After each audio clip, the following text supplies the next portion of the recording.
Hi.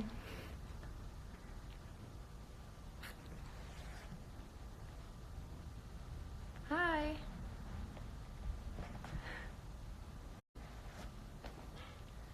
Hello, everybody. Hi. Happy Pride. Yeah, it's Pride Month. Happy Pride. You love the book? Welcome to Bryant's Book Club. We are on... It's weird. I thought that we had done more. This is only the third book club. You missed me. I actually realized yesterday, I was like, oh, I should probably go live because I feel very rusty. I haven't gone live a couple weeks. Is that true? A week? Feels like a long time. It hasn't probably been, but you know. Hi. Your book never came in time. I'm sorry. How am I? I'm good. How are you guys? I wanted to wait. I think I started a little bit early. I just wanted to make sure that everybody got the notification because I know that some people have a hard time getting the notification that the live has started. Hi. You're almost done and you really like it so far. Yeah. Okay. What are my thoughts about the book? Should I wait? What time is it? I'll wait like a second to make sure that everybody that wants to be here is here because I did say 30 minutes, like 20 minutes ago. Whatever. Save the live? I will. I'll make sure that I save it. How was my day? It was good. Just chilling at home with my dog. Crazy. There he is. Say hi. You read the book in high school? Yeah, that was a big thing, is that I feel like a lot of people already had this as assigned reading, so it was kind of a no-brainer. I don't think I was ever assigned it in school. If I was, don't really know what happened there. So yeah, I think it's 2 o'clock at this point, right? I can talk about it? Can we see your dog face? He's right there. Boop, boop, boop. Okay, so, the book. I chose Animal Farm, not because of anything specific, more so just the fact that I had it in my room and I hadn't read it. But I'm actually so glad that it worked out the way that it did because I really enjoyed it and can actually see myself rereading it, which, not that I didn't think that I would want to reread it, but I had read kind of reviews before I started reading it and had heard about it kind of being a nod to the Russian Revolution and communism and these topics that didn't necessarily pique my interest in a novel. But then I was looking into it, I was like, you know what? It's 141 pages. If it's nothing but historical, you'll get through it. You'll learn something, Kaylee. I feel like it really wasn't... It was definitely heavy-handed, but it didn't feel heavy-handed, if that makes any sense. I read it, and one of my first notes that I took in it... One second, let me find it. Yeah, one of the first things I highlighted, it was on page 11, if you have the normal copy, and it was, and remember also that in fighting against man, we must not come to resemble him. Even when you have conquered him, do not adopt his vices. And I put on the side, so I read this book right after I watched Moonlight for the first time, and it kind of made me step into this book with a more vague theme over the communism aspect of it.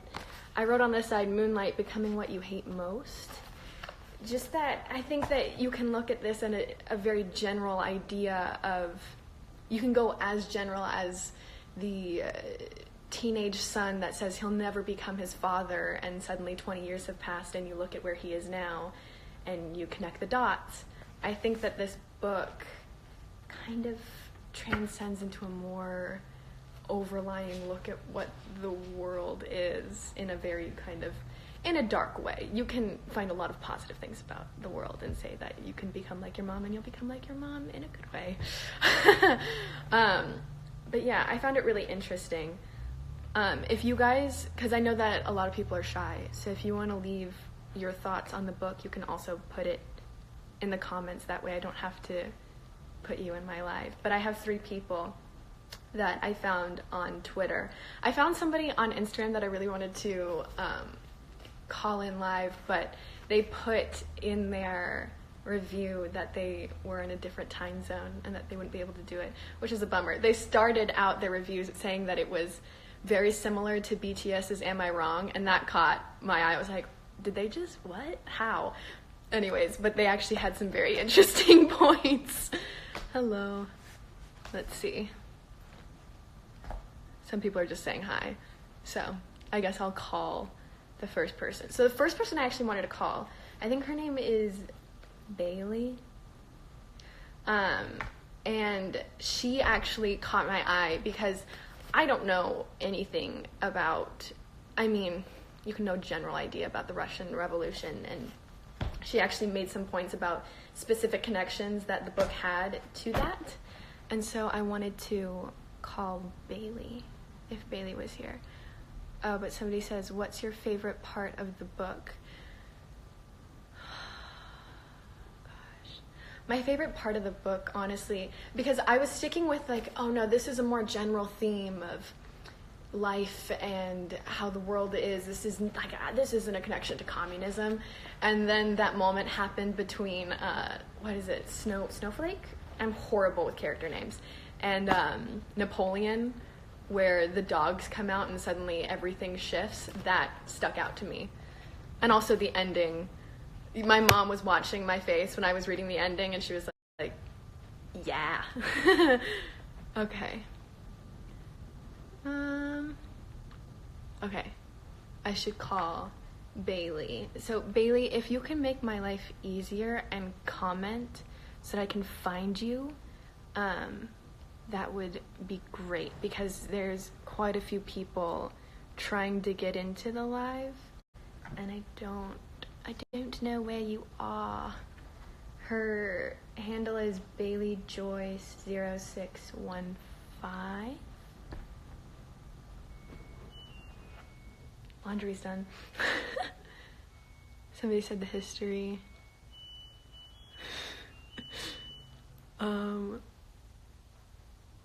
Hi. Bailey! Wait, Bailey, come here.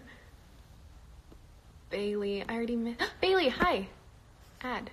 Is that how I go? Yeah. Nailing this whole live thing. Alright.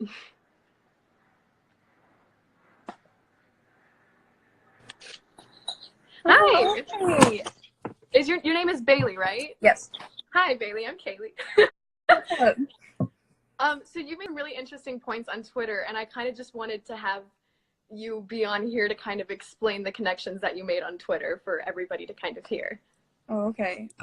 So Major is I believe Lenin, and if you look historically, Lenin took a lot of Marxist ideas of communism and made them into, I think they called it something crazy like Leninism. They all just kind of, and then later went to Napoleon, who's Stalin. He took Leninism and Marxism and he made them into his own Stalinism, which is shown after he kicks Snowball or Trotsky out, and makes his own rules and bends his own rules, and then becomes like, the leader of everybody. But he really frustrated me. Okay, so how did you enjoy, what were your overall thoughts on the book? It was it's scary because this is history, and if we don't look at this pigs or representation of what actually happened in Russia, if we're not careful here in America, where everyone's free or whatever, and we let the government get too much power, and if they continue to send lies out or whatever, we listen to them, they could end up taking complete control like Napoleon did, and we could lose everything. We'd end up being just a labor force that doesn't get anything in return. Well, and I almost thought that it was really interesting because I think that the kind of bury your head in the sand mentality can kind of go into everyday life, not even in politics, is just taking the information that you're given and actually form your own opinion on it and educate yourself, as opposed to just going with what other people are saying. That's like how, so I go to church, I believe in Jesus. The pastor's always telling us, do your own research